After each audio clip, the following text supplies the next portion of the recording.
At kayo ba gusto magpalit ng mga kulay ng inyong mga motor at gusto nyo ng budget meal, ay dito lang yan sa may Villarica Road katabi ng Caltex at papasok dito sa hub ng JNT. At hanapin nyo lamang si Kuya Rolly. Sila din pala ay nagre-repair ng mga sirang sasakyan tulad ng mga nababangga. Tulad ngayon ako'y napadaan dito at nakita ko nagpipintura si Kuya. Ito pala ay nagpapalit ng kulay. Dati daw kulay orange, ngayon ginawa niyang violet pero may glitter siya. Napakaganda, ang angas pa. So ito nga pala ay mga nasa gilid ko ay mga sasakyan na ginagawa din nila.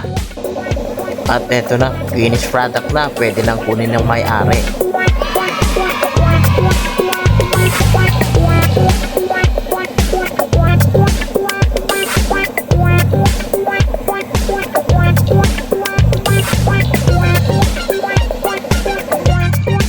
Ay, maulan na hapon, natapos na yung itong ating Mio.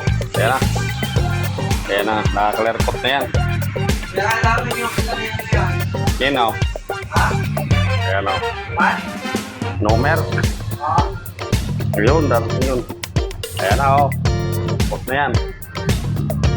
Naka-clear na, naka-clear. Ito yung Villarica Road, ayan guys.